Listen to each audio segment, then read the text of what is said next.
Yo guys! Welcome back to my YouTube channel. So this time guys, usapang World Boss muna tayo kasi nga request ng ating isa sa ating mga subscribers. So, paano nga ba bang World Boss yung isang pure free-to-play and solo player? So time check, 9:58 and recorded lang ito guys kaya di ko masyadong kontrolado yung screen. So first thing to do guys is punta ka muna kayo sa request. Accept nyo yung mga request kung saan malapit yung boss. For example, dyan is ito sa Morrison. Since next ko na area is na yung Kirk, so in-accept ko yung Ancient Spider. Then after that is yung Angel of Death. And then in-accept ko yung Kleros Square. So that din ako hahanap sa mapa guys kung saan ako pupunta. Direkta na ako using the request that I accepted. So suot nyo na rin yung yung rare na pet nyo, dagdag damage sa boss. And wait until na lumabas yung boss. By the way guys, make sure nga na na alam nyo kung saan kayo magsisimula. Like ako, dito ako sa Lock Order Monastery. Kasi nga, alam ko na magta-top 50 ako dito. Kasi nga, kapag mag-start ka pa sa Elizabeth, mahuhuli ka sa mga ibang players. Kasi magti-TV pa yun, maglo-loading screen pa. Make sure na alam nyo kung saan kayo magsisimula. So, may routine as a pure free-to-play na solo player. Yung gusto kong makasali sa ranking is dito ako nagsisimula. Next is the Kirk. Di na ako sumasali sa doon sa Orc Lord. Kasi nga, yun, though madali lang siyang puntahan, but nahuhuli talaga ako guys. Sayang yung effort ko kasi nga di ako matata 50. Rekta na ako sa Kirk. So here, check natin yung yung ranking is top 3. And then yung aking gold is 21 million. So tingnan natin yung difference kung ilan nga ba yung makukuha ko after natin patayin tong boss. So kung saan kayo, actually guys, pwede naman kayo magsimula sa Altamir doon sa Villa Maria. But ako is dito na ako kasi nga doon maraming malalakas. So top 4. Huwag niyo sabayan yung mga malalakas guys kasi nga di kayo makakapwesto doon sa ranking. So dito kahit solo player lang, at least nakaka-top 10 and nakaka-receive ako ng 1 million plus.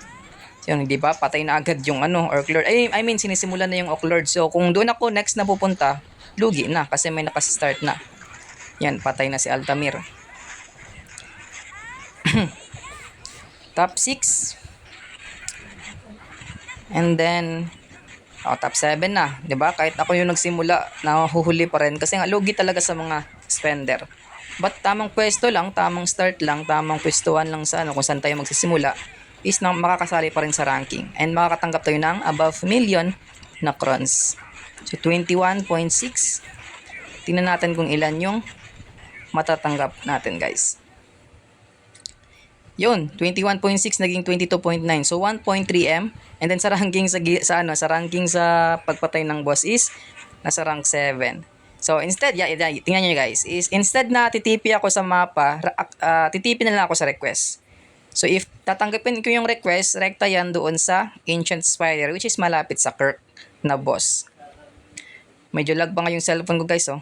Actually guys, mas madali siya, mas mabilis siya, and then mas maganda yung output if nasa PC ka or nasa magandang device ka.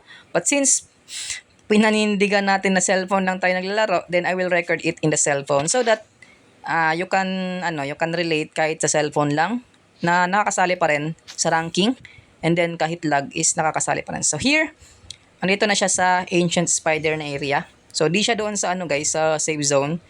Ayan, Ancient Spider, and then medyo lag pa siya. See? Napakalapit lang ng boss.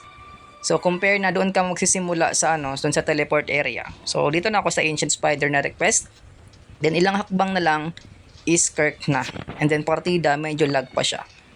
But if nasa PC ako guys, napakadali lang yan napuntahan, and then mas maganda yung output. Since cellphone, so pakita ko lang sa inyo guys na kaya pa rin makaranking. So here, my ranking is 45. So, actually guys, okay na yan as long as makasali sa top top 50 kasi nga besides sa sa box na marireceive mo is meron ka ding extra crowns. So see, from 2 to 22.9 naging 23.2. So naging siya guys, ilan yung bigay? Around 300,000. So yung next guys is instead na humanap ako ng area kung saan yung Angel of Death. So inaccept ko na lang yung square na request, and then rekta siya dito sa ano, dito sa area na to. Saan yung boss. So no need TP guys kasi nga free to play lang tayo. So tamang paraan na lang 'yan. And then next, after dito sa Angel of Death, punta na ako sa Gizan. So sa Gizan guys, mano-mano ko na 'yan kasi alam ko na di na ako makakasali sa ranking. And then wala namang malapit na request sa Gizan. Mas malapit yung ano guys, teleport area sa Gizan compare sa TTP ka sa monster. Wala kasing accept monster yung automated automation na mga bots. 'Di ba merong bot ay merong mga mobs na automation yan yung ganyan. Di siya na-accept. So walang request na ganun. So TP na lang sa sa teleport area. Yun nga.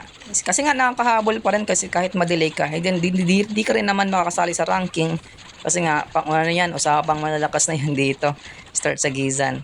But maybe soon, makasakali na makasali. So, tapos na. So, actually guys, box lang ang habol ko dyan and iniipon ko siya.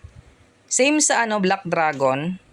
Punta rin ako sa safe zone. But different case guys sa doon sa doon sa Babaran.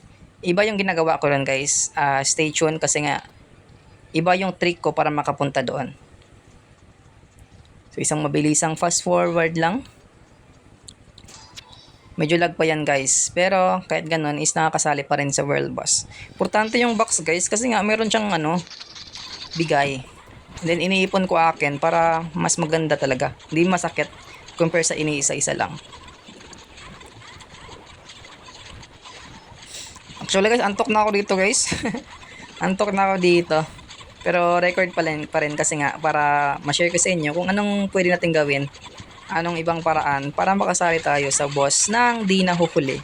Kasi alam ko sa iba sa inyo is papunta pa lang kayo, patay na yung boss. So ito. So check nyo guys anong gagawin ko after nito. Di na ako aasa guys na matatap ako dyan. Ang akin na lang dyan is yung box. Yan. Ito guys, instead of hanapin ko yung area kung saan yung baran na next boss, pinindot ko yung home. Di ba kapag pinipindot nyo yung home is napupunta kayo dun sa castle. But pinindot ko yung home guys, tingnan nyo saan ako papunta. Dito, sa East Baran. So yun guys. Actually nasa video ko yan guys, sa mga previous video ko na kapag sinet nyo yung home nyo ng dito sa NPC is doon kayo mapupunta. Ginagawa ko yan guys kasi nga mayroong times na napapatay ako ng kabayo dito sa boss. Diyan. Kapag pinindot ko yung home is napupunta ka doon sa di ba? Napupunta ka doon sa castle.